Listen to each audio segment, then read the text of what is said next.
Welcome to another episode of the Straight Up Chicago Investor Podcast. I'm Tom Shellcross. With me, as always, is Mark Ainley. Mark's smiling over there. How are you doing? Well, that stinks. The first take was better. Like I tried yelling stop, but I for whatever reason, another screen pulled up. I don't think you heard me, but it was funny. If that makes the cut for the bloopers. All right, so we'll just roll with it. Man, I feel like 2024 is jumping off to a great year. We got these great guests. We were doing some of these live shows, man. Like, we got the brokerage team working with Sarita Sells. Like, all these things are awesome things happening, man. I'm excited. Let's keep this thing going.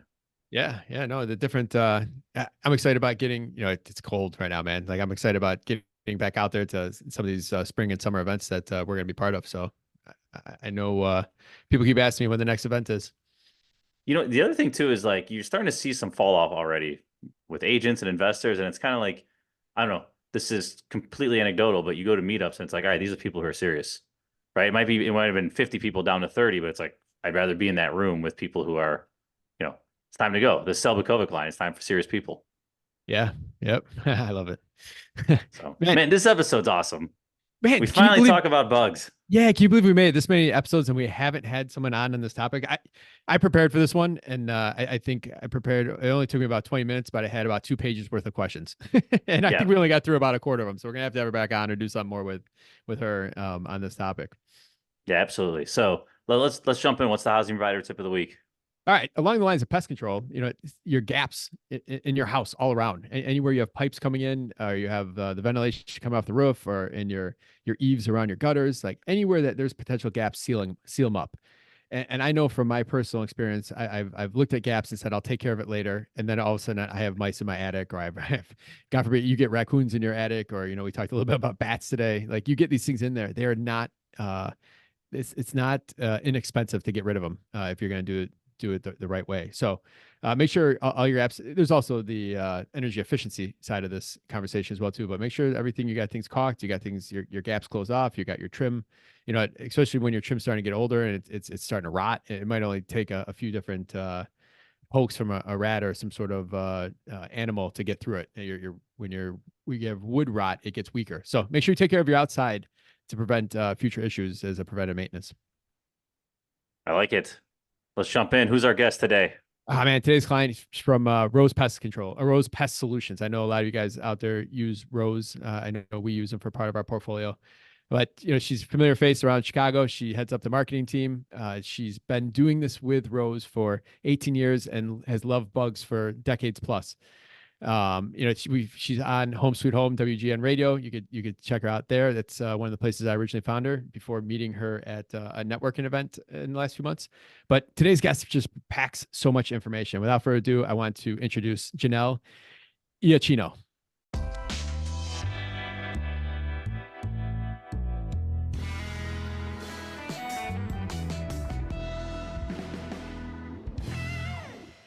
Welcome, Janelle. Hello. Janelle, great to have you. Hey, so, real quick before we jump in, like, I noticed you are a musician, you're an artist. When we were coming on to talk about, bugs and exterminating, I did not expect that background. You did your research. That's awesome. No, it's amazing. I onboard all of our new hires too, and I think the world would be surprised at how talented modern day pest management professionals are. We've got rappers, we've got musicians, we've got roller skate dance champions. I mean, it's impressive. Roller skate dance champion. That is awesome. We'll find a way to put that in our title here. All right. So let's start at the very beginning. Like, how did you get into pest control then, right? Like, the musician background, it looks like. How did you fall here? I know. I actually went to college for art. It was like totally non-related. But I've always been a bug nerd. And I guess if I go way back, it goes back to when I was a kid and I thought everything was going to hurt me or kill me. And I think I was like 4 years old and I got stung by a bee and I was mortified. I was petrified. It was like PTSD as a child. And my dad he's army guy and like raised me like a son, and he was like, toughen up, soldier. And taught me not to be afraid of everything that flew in the sky. So I mean, fast forward a little bit. In high school, I had a pet tarantula. This was when it really started budding, and my mom wouldn't let me keep the thing in the house, so I kept it in my school locker in high school. And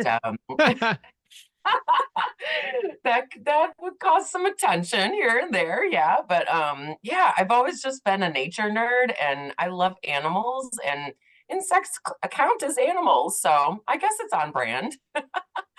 But aside from insect enthusiasm, I took this job on.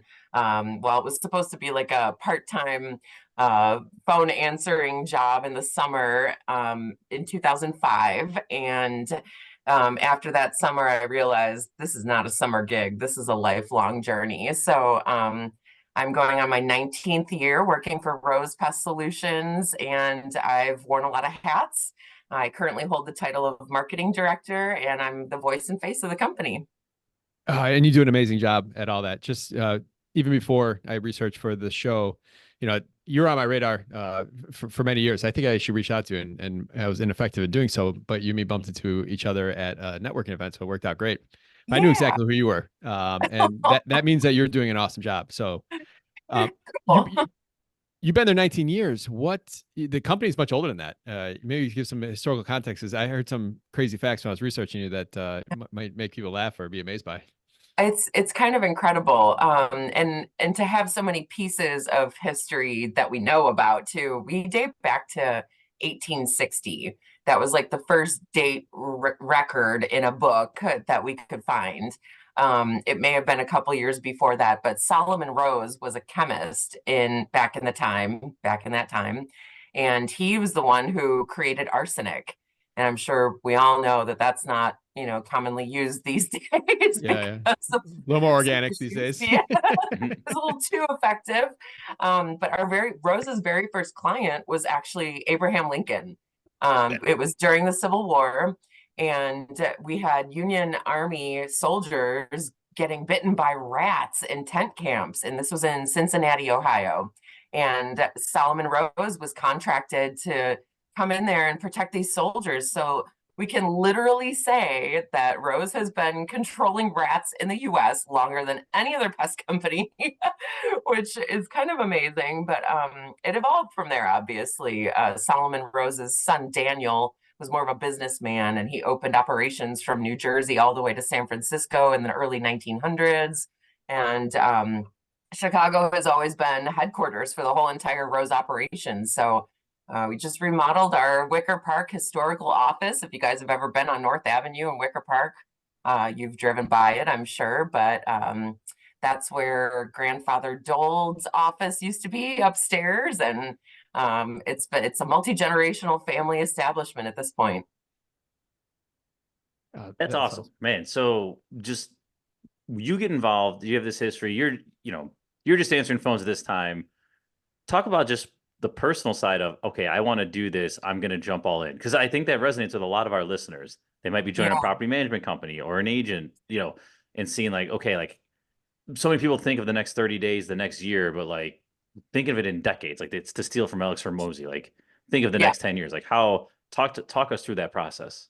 Yeah, so I've always been a good listener, and I think that was just another result of like growing up with an army dad. But I on the phones, like I made such an impression just by listening to people's stories. I mean, pest control is it's an emotional buy. It's everybody has their own threshold with what they'll live with, what they'll tolerate, what they're willing to withstand.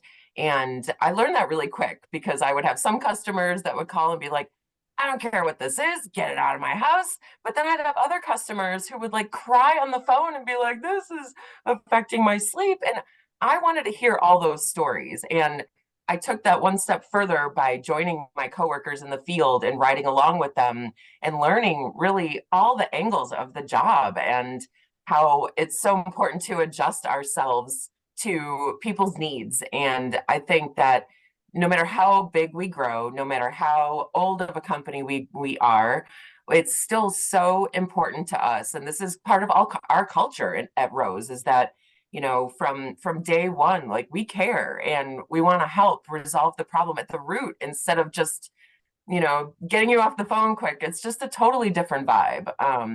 And we hire people who care. And when we're vetting these people, that's instilled from day one. So it really does make a difference, and it plays out in every department of our company.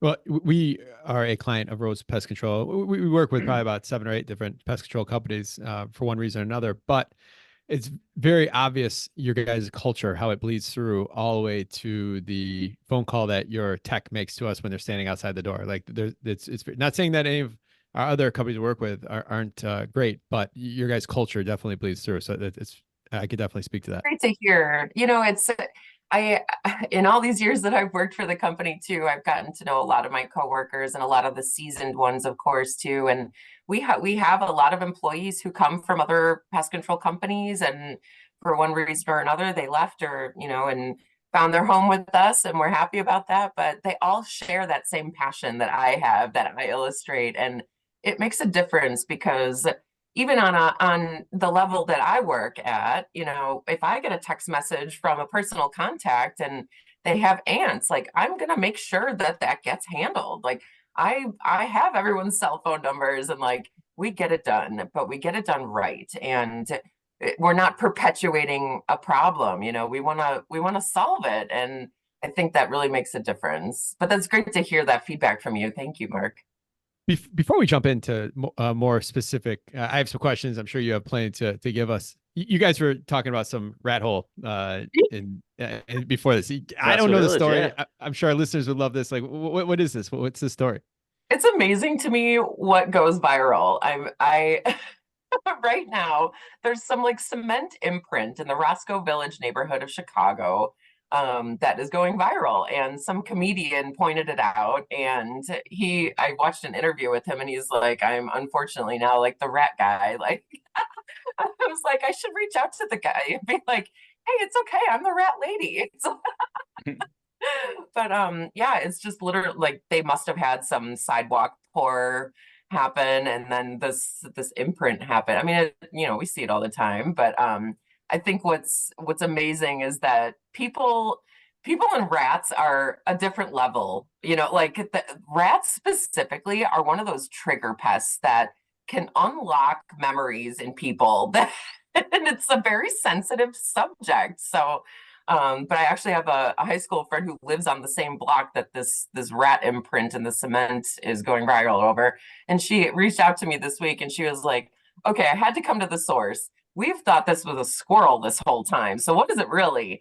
And I actually analyzed and blew up the picture. And I was like looking at the paw shape, and I was looking at the depth of the tail imprint. And I mean, I know rats probably better than most people. I aside from this job, I do taxidermy at the Peggy Noda Park Nature Museum in Chicago, and I've been responsible for bringing in native Chicago rats for scientific study.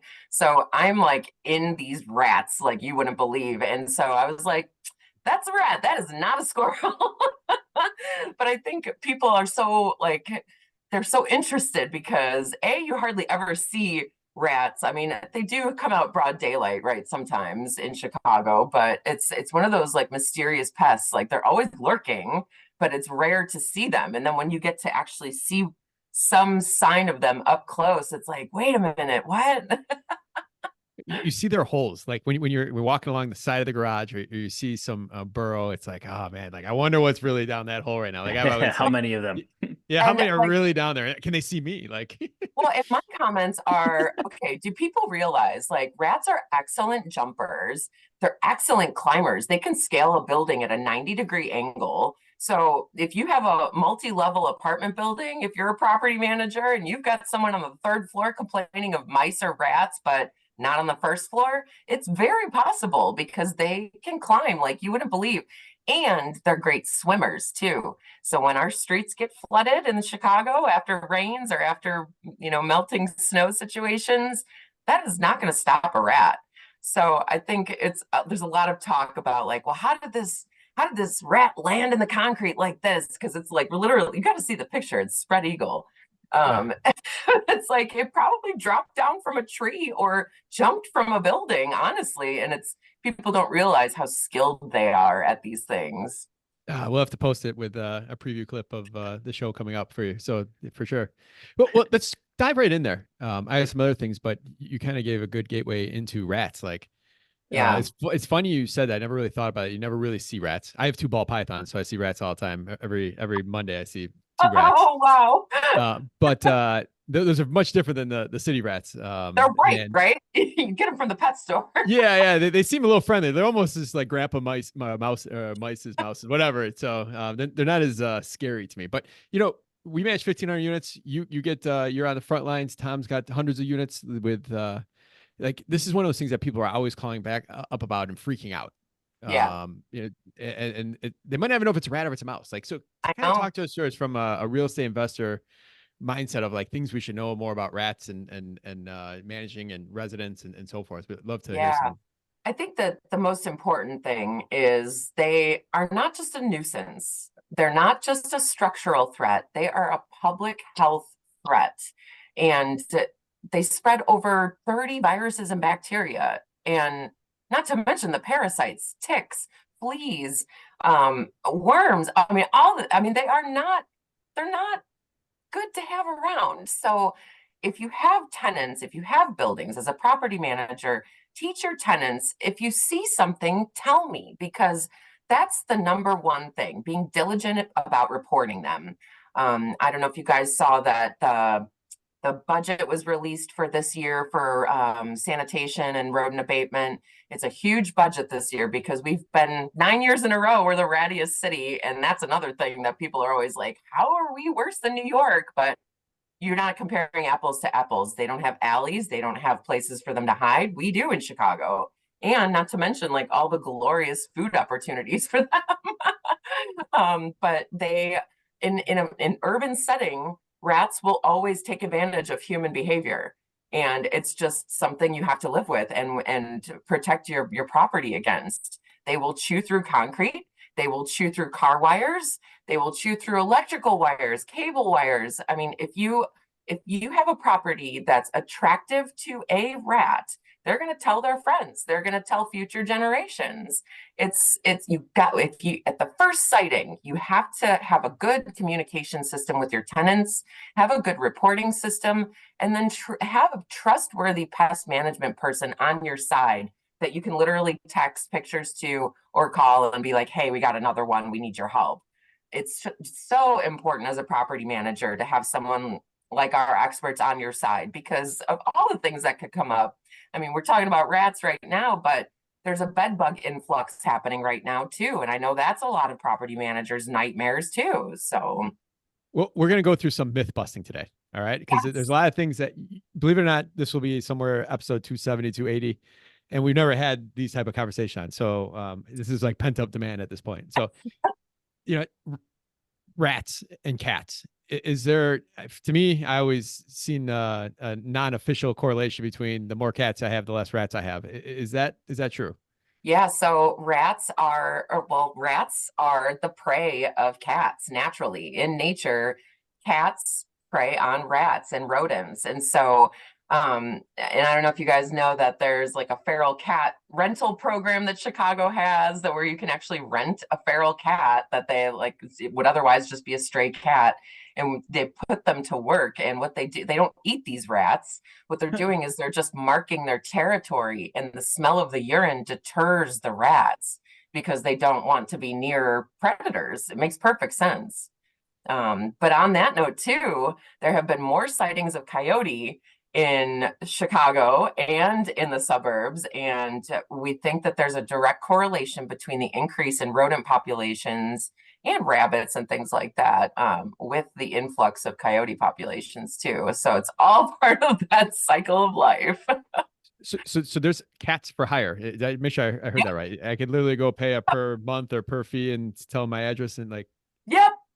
that's wow. That's so It's myth using is nature against nature, which is brilliant. But the thing is, they're just running them out of your property area zone. They're not actually like controlling them by eating them. You know what I mean? So it's kind of like again, because everybody's got their own threshold, we've got some people who are like, well, I don't want to kill him, we just want him to not be on our property. Well, that's where a cat would come in handy. Well, And then so you're gonna have issues with your neighbors, maybe, but well, that is kind of my myth too. Of like, if you just keep them off your property, then they don't just leave town. They just go next door. They go somewhere close, and they you take almost have to do it advantage of on a it. block Yep. type Yep. basis. Well, let's talk about like, you have a neighbor who is maybe less cleanly, who has like the bird feeding out there. Like I have this situation. The neighbor has it Yep. just a bunch of stuff to attract them.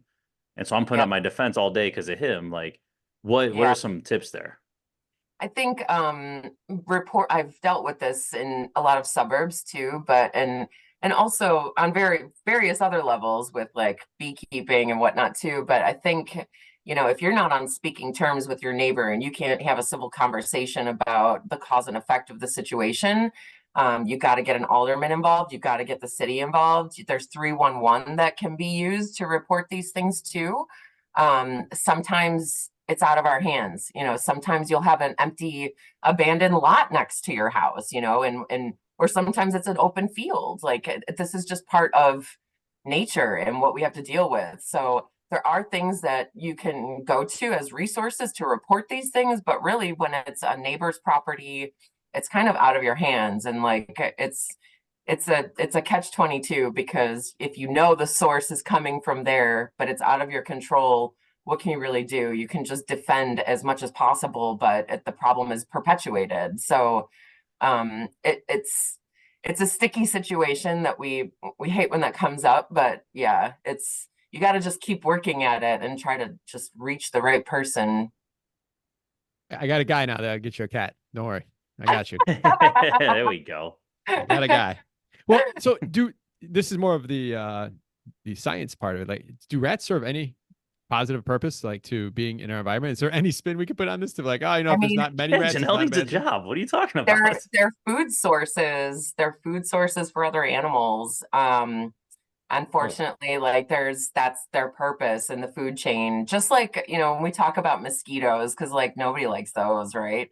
What's the one good thing about mosquitoes? They're food for birds, they're food for fish, so they play a role, even though we don't think that it's important. It very much so is. And when you disrupt that balance, then a lot of other animals get affected too. So it's just a necessary evil. It's got to be 10, 12 years ago. It's probably even longer than that. We've been business 20 years. So it's probably closer to the start where somebody texted me up one day and said that they had mice. And just being young and immature, younger, just immature and dealing with people or your emotions or whatever. And then I sent back a joke with somebody I barely knew. I said, "Hey, don't worry, the mice will keep the elephants away because the mice don't like to run up. Elephants don't like it. They run up their trunk." Like I totally made a joke, like, "Hey, these aren't that bad." Like yeah. that was like our first negative like review on Google back then. Yeah, see, that's like that's a very sensitive area. Yeah, I learned that early on. All right, so but they're what's eating them though is I mean we don't need more coyotes around here. I know. I know. There's actually been an increase in rabbit populations in Chicago too. So it's crazy how it all kind of ties in together. But there definitely is a difference between mice and rats, size wise, and behavior a little bit too. But in general, they're both considered vectors of disease and illness. I mean, if we go way back, they were the cause of the bubonic plague, the Black Plague, and we just went through several years of a virus, and we know how that can take entire cities out. So I think people don't often make that correlation between rodents and what could happen, but they are one of the biggest public health threats that we see every single day.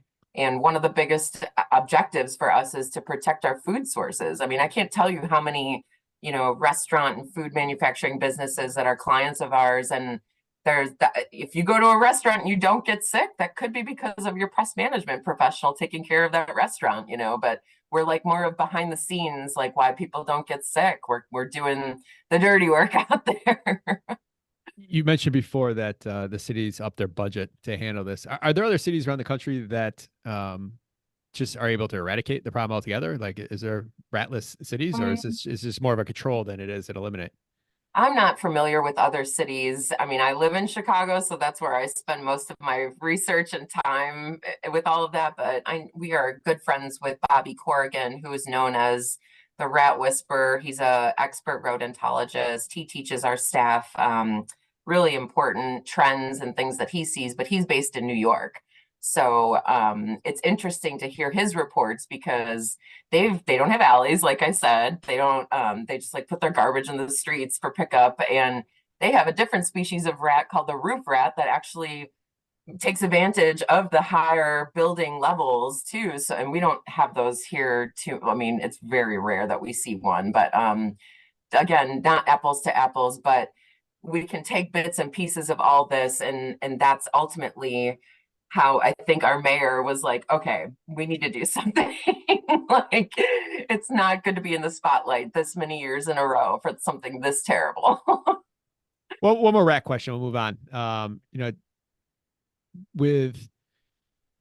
Is there an optimal temperature? Like, is it because it gets cold and hot and they go in and out? Like, is there an optimal temperature like rats prefer, or Yeah, in Chicago, what's the busiest season? yeah, I guess, yeah.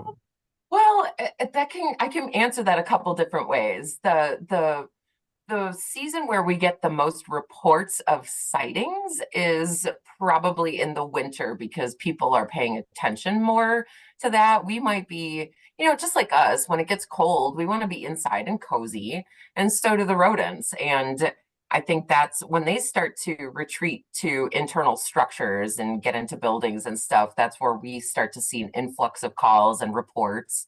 But during the warm months, they really don't have a need to do that as much. But once you train your eye of what to look for, like once you know what a burrow hole looks like, you will not be able to unsee them anywhere you go. I mean, it's one of those things that's not common knowledge, but once you know, you know. And those black boxes that you see outside of buildings and restaurants and all that, that is an active rodent operation happening. So Hmm. it kind of comes in waves. I will say, like, over COVID, it was so weird because when restaurants shut down, we saw this wave of reports moving into residential areas because the rats were going where dumpsters were full. And Wow. we saw that wave shift back towards those restaurant areas when they reopened. So you can literally follow the patterns based on human behavior. Man, interesting. Yeah. All right, so enough on rats. Let's go to roaches. Oh, Another nice topic here. I have two habitats of Madagascar roaches up here. Those are not the same ones we see in properties, though. Yeah, so I guess let's start. What is the basic cost? Like what needs to exist for roaches to be in the apartment? And to be fair to some tenants, they could be coming from, another unit, right? Like doesn't necessarily mean it's that tenant directly, but what is usually the root cause? Sanitation deficiencies. Sanitation. And honestly, that's what it is for, rodents sometimes too, like improper garbage disposal. Like if you've got tenants who are leaving their garbage bags up on the third floor on the back deck because they're too lazy to take it down to the dumpster, and then all of a sudden they've got rat holes chewed through it. I mean, that's a magnet for all kinds of pests. So again, like for property managers, just instilling that tight communication with, this is what we need to do. This is, especially if a landlord knows the history of a building. Like say it's an older building and the building is right near like a river or a water source. That Or building is going to Wrigley? be more, yeah, or any construction or demolition. In fact, like that, it's more susceptible to the American cockroaches, which are the giant ones that are your sewer dwellers. It'll be more susceptible to rats because rats tend to live along waterways as well. So really just being aware of the conducive conditions and what you can do on an exterior level to ward them off is really the key. With roaches, a lot of times people, if you have a new tenant moving in, they'll bring it from another location. It's it's one of those things that will spread really quickly. Same thing as bed bugs too. If you've got tenants who happen to be dumpster divers and they're bringing furniture from dumpsters up through hallways, That's a great way to get bed bugs, and it's a nightmare for any landlord. But there are things that my company can do for you. I mean, if this is what sets us apart from our competition too. We have a staff entomologist who he's a Navy veteran, amazing person. He's a culicidologist. Look that one up, and I'll tell you what he's a mosquito expert. He studies mosquitoes on like an unnatural expert level. So, but he's a public health expert too. And one of the things that we offer to our customers, especially if they're realtors, if they're property managers, if they're restaurateurs, we will come and speak on your behalf to your staff or your tenants to communicate the importance of sanitation to prevent pests. And we'll just give like a 101 level of signs of different things to look for. So education is how we move forward with being diligent with, people reporting accurately and having better communication. But that's just something we offer complimentary because we believe education is the first defense against any public health threat. Yeah, absolutely. Man, so let's say you have a tenant, they have roaches. What's the procedure to minimize, eliminate the spreading, get them out of the building? Like, you're called. What do you come out to the building? What are like Mhm. the actual steps? Like, what's the behind the scenes Yeah. here? So How do you make first the of problem go all, away? yeah, so a lot of it is inspecting and monitoring. And we use these I have one here. We use glue boards. I'm sure you've seen them, the sticky traps, to monitor activity and where it's coming from, which can help us figure out the direction of these pests' travel paths. So if we're dealing with roaches, and your tenant is reporting them in the kitchen, very commonplace, right? Think about what's under the sink. Is there a hole where that pipe goes through to the other tenant's unit? Because that could be the highway. These are all things that we inspect. We look for the travel patterns. How large is the insect? Because that'll tell us, is it a new brood? Do we have baby cockroaches? Is it an active situation, or are they bigger? And could this just have been like a one-off sighting? So an inspection will tell us a lot from the get-go of what we're dealing with. But part of our service is we don't just like come in and figure it out by ourselves. No, we work with the tenant, we work with the landlord to say, okay, here's what we found, this is what we think is happening. We're going to come back in 2 weeks and check again to confirm our hypothesis here. It's all very scientific.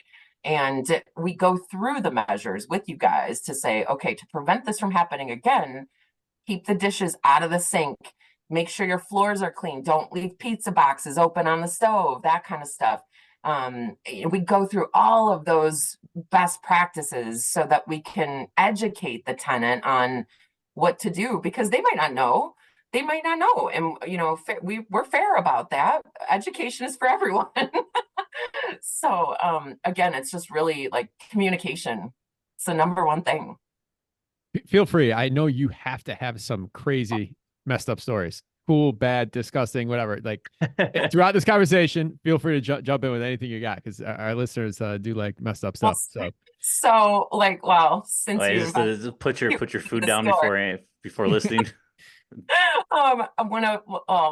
when you're a newbie in this industry, you've got seasoned technicians who like to, put rookies in situations and see their reactions. And probably within the first year of me working for this company, so this is going 18 years back, I accompanied a technician to a county human services location that we were taking care of.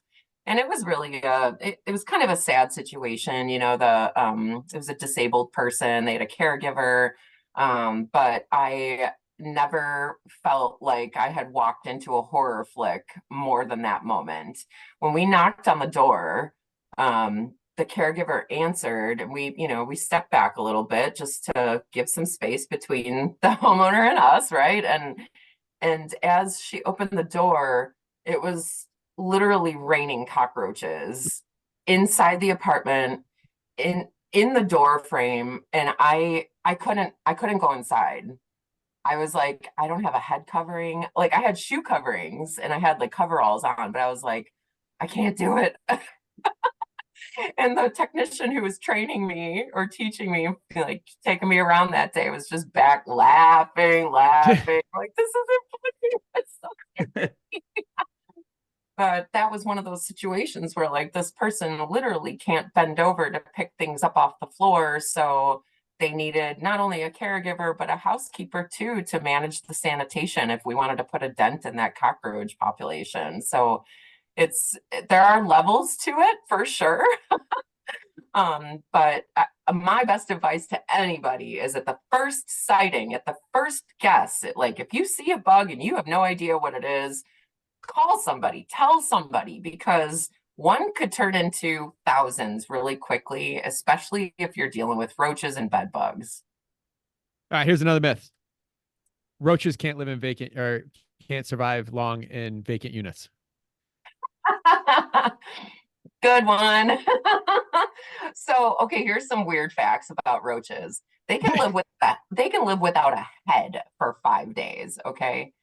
I don't know how many Rick and Morty fans I'm are gonna out say that there. to so many people today. Yeah. I don't know how many of you are Rick and Morty fans, but the rat episode, like the Pickle Rick episode, it's just you guys got to watch it. The way I'll he check it out. like he utilizes the cockroach's nervous system. It doesn't have a head, but he utilizes it to move around because it still functions even if it doesn't have a head. It can live on the grease of a fingerprint for I think it's like 2 to 3 weeks. Oh my gosh, really? Ugh. So a vacant apartment, okay, you sometimes they're clean, sometimes not. But if you if you've got fingerprints on baseboards, the roaches will be fine. Wow. Oh, you The more you destroyed know. that myth. Wow. You All right. started talking about bed bugs before. I didn't know bed bugs existed until I got into property. I thought that was just something like my mom told me, like when she put me in bed at night. Like I never knew it Oh was a yeah, real thing. Like sleep what? tight. Tell us about that. Like I mean, that's something that is created by our residents for the most part. And if it's not, does it ever go away on its own? Like if you have it today, like do these things ever go away? No, You it will have to do not. something. You No. have to interject with Yeah, someone like yourself. because if you don't, it will give them more time to breed behind the scenes. So here's how bed bugs work. And despite their name, they can live behind picture frames, they can live in curtains, they can live under carpeting. I mean, it's not limited to a bed. If you've got a tenant who doesn't even have a bed, but they sleep on the couch, guess what? You got couch bugs and they're bed bugs. So it's bed bugs detect a couple of things. They detect heat signatures. This is like Predator, the movie. They detect heat signatures and they detect CO2 emissions, kind of like mosquitoes. Oftentimes I compare them to mosquitoes because they eat blood, right? That's the only thing they eat. They don't fly. They're like land mosquitoes, but they're not as much of a public health threat as mosquitoes because they're not vectors of disease that we know of. They just cause a lot of mental strife because they're attacking you where you want to be safe. I mean, you're asleep, you don't have a defense, so it's a very psychological thing. I speak from experience. I had a roommate who traveled all the time, and despite the videos I sat him in front of, and I was like, this is what you need to know when you check into a hotel. I went through a whole protocol with him. He still somehow brought them home. And had I not worked for this company, I would have been in worse shape. But yeah, it took 3 different times for my coworkers to come in and eradicate these things because it was just under the radar for months. I had no idea, no idea. But so they detect heat signatures. That's how they find their meal. And when they're not feeding, they're breeding.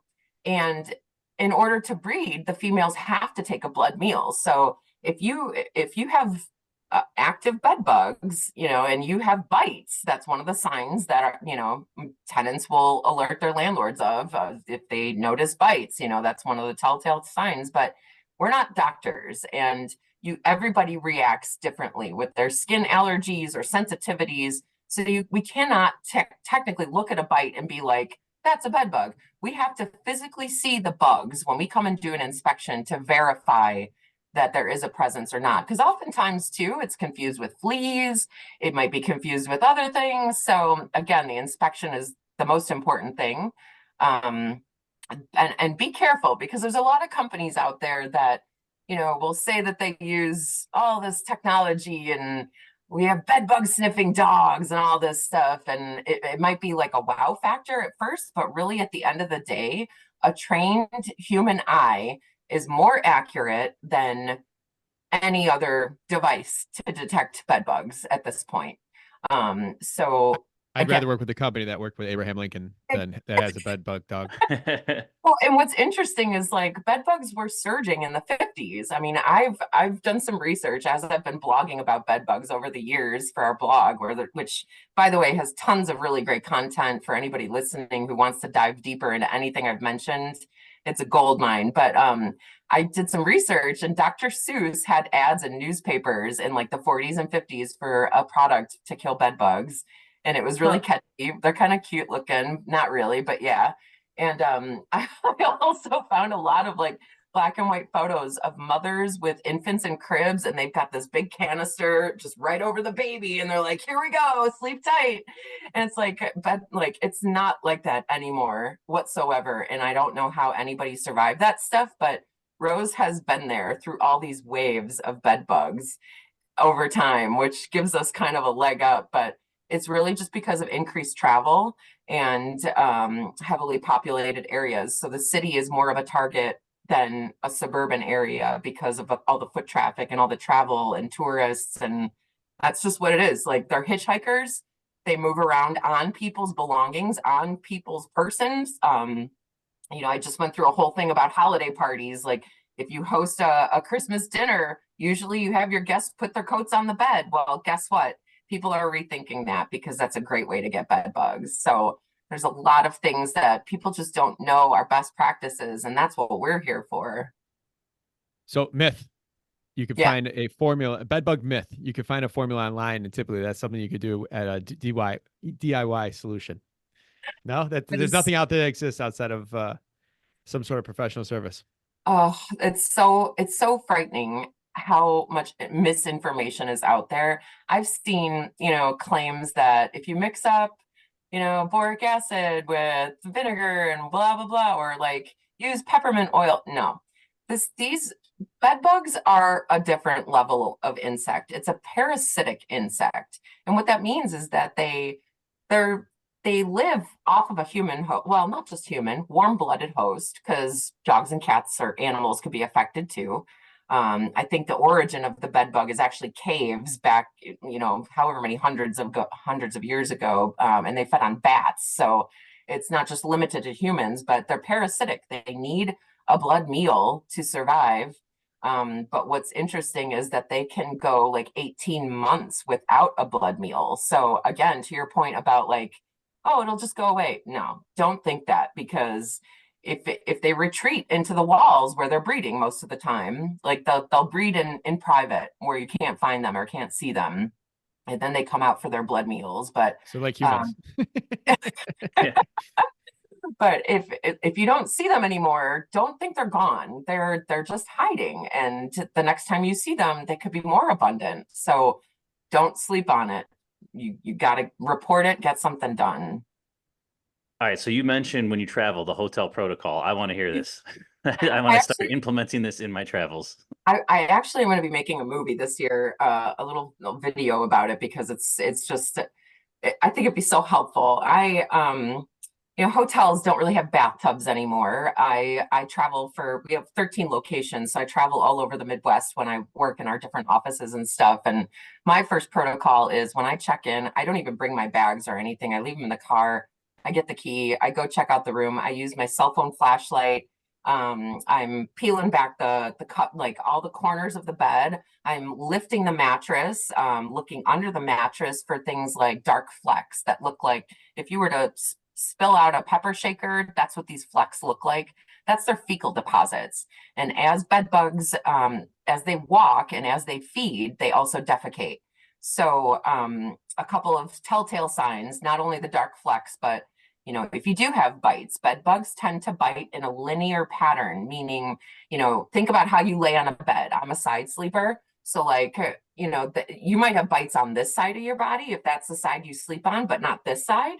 And that is, and if they're in a line, that could indicate that it's a crawling insect that was taking a snack as it was walking. So that's what you're looking for, more or less.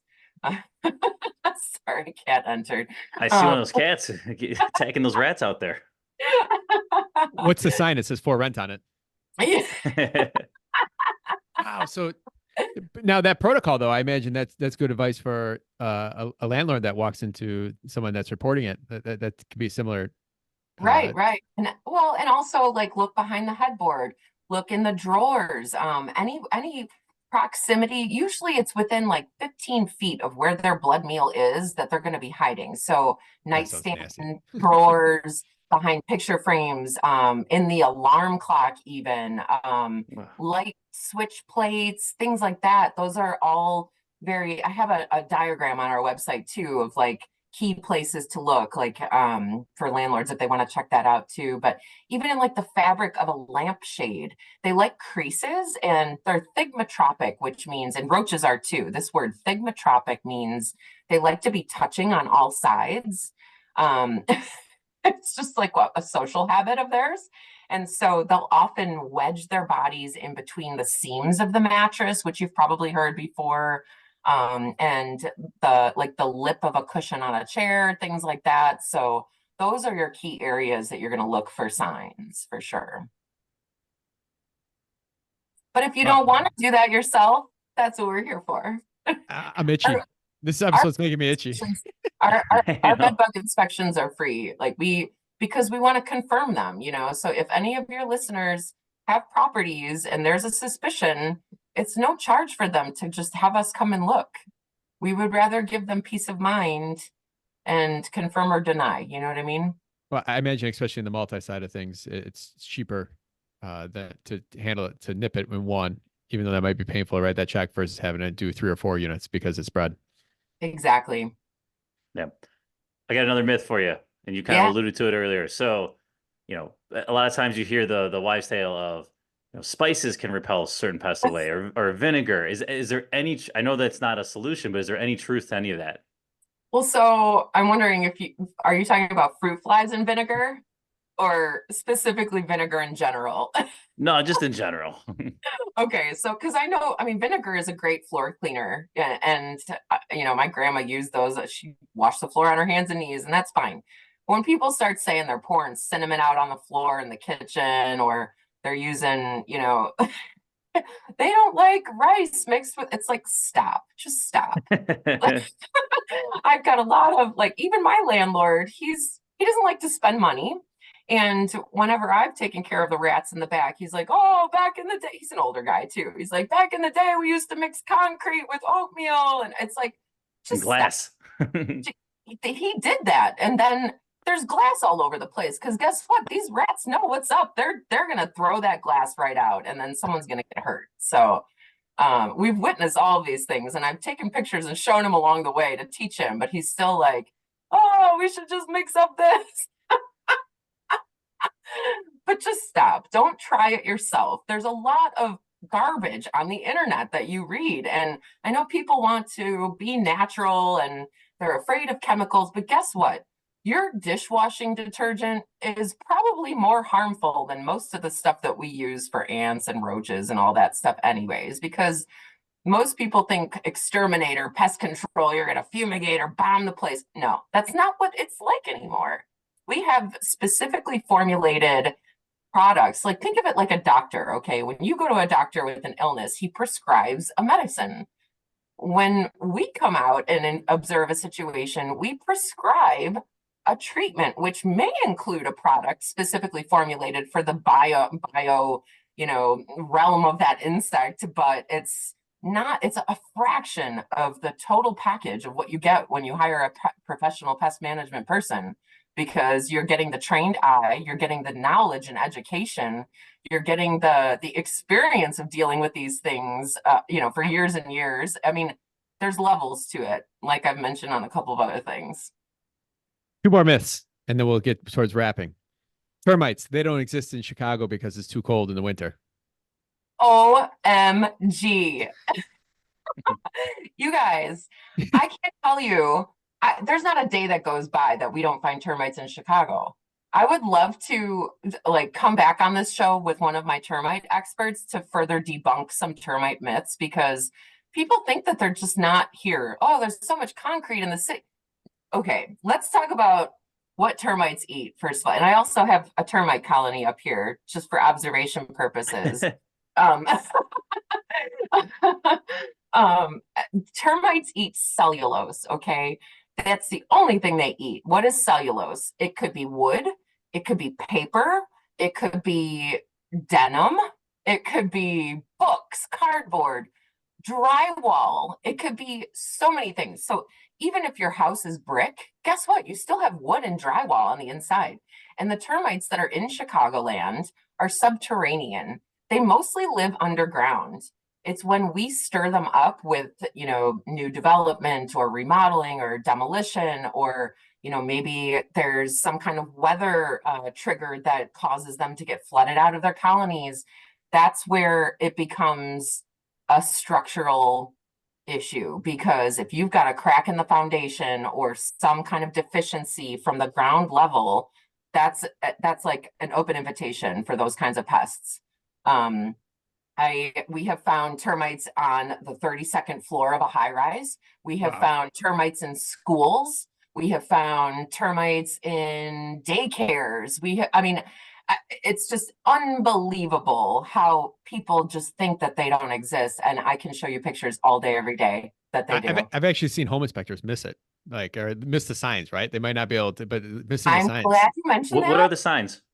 I'm glad you mentioned. I just want to comment on that first too, because the entomologist that I mentioned that does those seminars for complimentary seminars, he speaks to home inspectors. We just gave a seminar to a whole group of Illinois home inspectors about baseline 101 things to look for in terms of termites, because home inspectors cover like maybe a chapter of information on termites. They're not termite experts.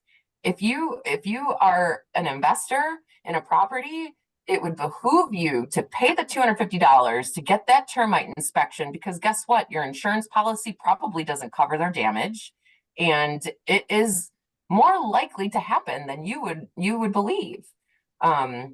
Most people in their insurance are signing a waiver for termite damage. They don't even realize it. Exactly. Exactly. So again, a reason to have a guy like us in your pocket at all times. We come in handy. It's that peace of mind that will save you thousands of dollars potentially. One last myth, and we'll wrap it up here. Bats. If you have bats in your yard, you got to do something about it, because they're not going to do anything good. Oh, no, that's not nice. Leave the bats alone. The bats are good. They eat mosquitoes, they eat moths, they're not harmful. I know You sound like you have a sweet spot for them, even. Like, I love it. Like, we got a Batman fan over here. But I wish that I could like swivel my camera to show, like, my house is literally a bat cave. I have bats, bat decorations everywhere. I love bats. Anyways, no, they're not harmful. I know people freak out when they see a dead one. They're like, oh my God, there's rabies in my yard. Well, it's not the case. And that is so rare. I mean, and birds die every day too, but like, it's not a concern. In fact, there's a lot of people who understand their benefits as a nighttime pollinator, and they'll actually install bat houses in their trees to give them a place to go. I mean, obviously, we don't like when bats get in the structure of our houses. That's a no-no. It's not healthy to live with them. So wait, real quick before you go on, because I had this happen. There was one in an attic. I called someone out. They took care of it. And in my head, it was like, how do you capture a bat? In my head, I just pictured like the Three Stooges, like three dudes running around with the net, and finally they got him. But like, how do you actually capture one of those? So it's not a matter of capturing them. We actually, the process for bat elimination, especially if there's a colony already inside an attic or something like that, is exclusion. And what that means is we find the areas that they're getting in, and we plug those up, and we leave one opening that has a valve installed so that they can fly out, but because of the shape of the valve, they can't fly back in. So we're not harming the animal. We're not actually catching anything. It's just a matter of pushing them back out to nature, like all the other pests we deal with, like pushing them back out to nature where they belong to be part of their ecosystem and not bothering us. That's the whole name of the game. I tell people that with ants all the time too.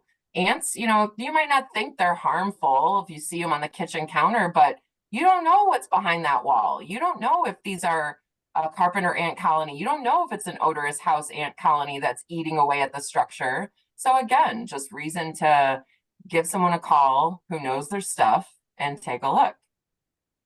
Awesome. You know, we have to have you back on because I didn't even get to about half the things I want to talk about. I know. All right, Tom, you ready to wrap? Let's wrap it.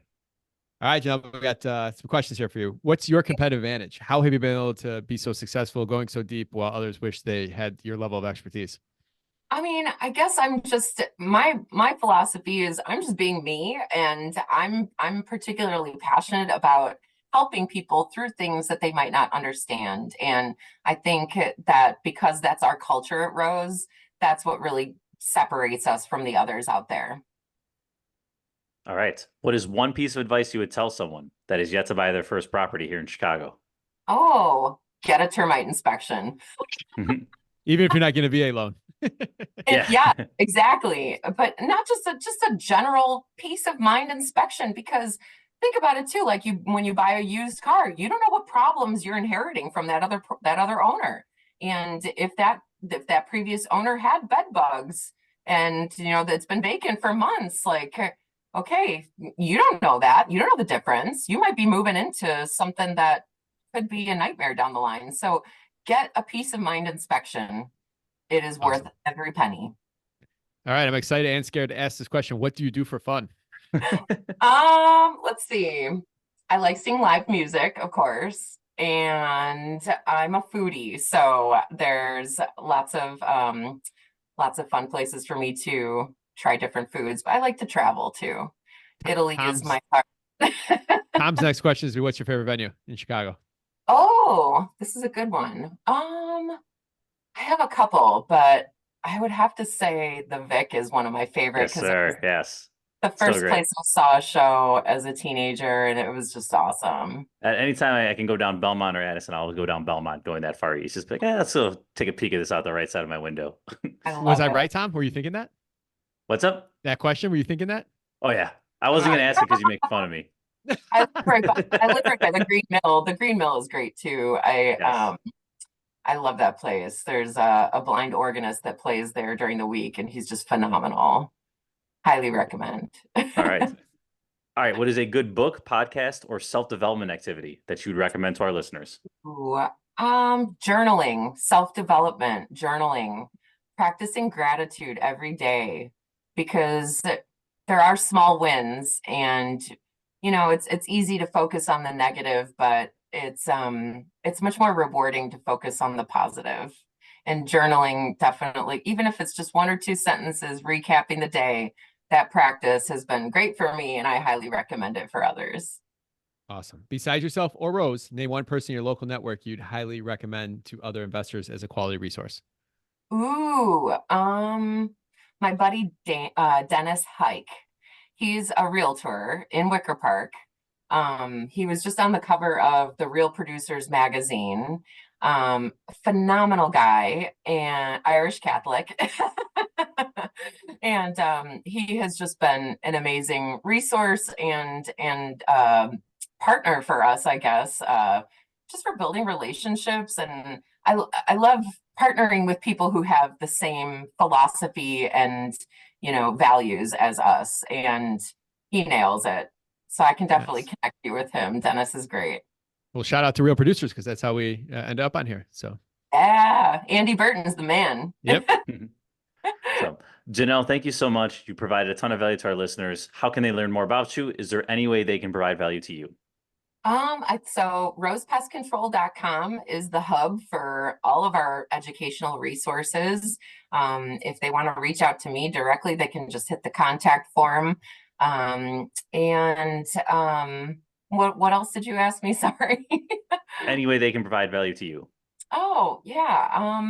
It would be interesting to hear some of their feedback on what I think that we should definitely do a seminar of some sort if we could, because it would be beneficial for my people to understand more about the pain points of property managers and landlords. And we have tons, I mean, hundreds of clients who are, but it always helps to get different perspective and different areas to suburbs and city with what is going on out there and what some of these landlords are dealing with. And if we can form a partnership and a bond, then it's a two-way street. We help each other, and that's really the beauty of it. That's what I'm Love in it. it for. All right. Good stuff. All right. So, Mark, we have a Chicago fact. Who are we playing for and who's sponsoring? Oh, we're playing today. We're playing for Gwendolyn Baker, and our new sponsor today is Movers Chicago. So, if Janelle or myself gets this question right, Gwendolyn get $50 gift card brought to you by Movers Chicago. All right, very good. So Mark gets first shot at it, then you get to bail him out, Janelle. Okay. Okay. All right, and thank you to Anthony Rodriguez over at Drexel Properties. He DM'd me this awesome fact. So finally got some crowdsourcing. If you have Chicago facts, please do send them over.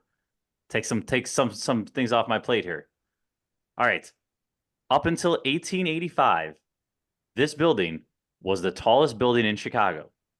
So up until 1885, that's when the home insurance building went up. But up until then, this was the tallest building we had in Chicago. And your options are St. Michael's Church, the Clark Ford House, Chicago Water Tower, or Holy Name Cathedral.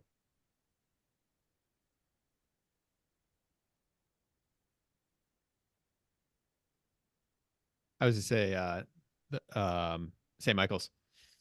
Okay. Janelle, what do you want to go with? Holy Name Cathedral. Man, we nailing the Catholic side here. And you guys were right. St. Michael's Church. Oh, Nice work, Mark. All right. All right. Heck yeah. I'm telling you, my My day is so grandparents much were better married when we there, get in the case anyone question was right. wondering.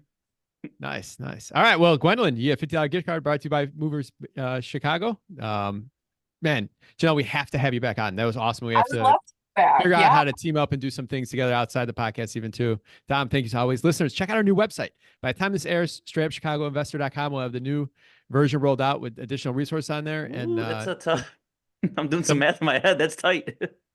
Now we're we gonna gotta make it do happen. We're gonna make it happen. So it'll be more interactive than ever, and we want you guys to check it out. And again, we do this show for all of you Chicago investors out there, and let us know any way we can help you on your journey more, whether it be different guests or different resources that you think we should provide the masses. So, Janelle, thank you. Tom, thank you as always. Listeners, we'll see you next week.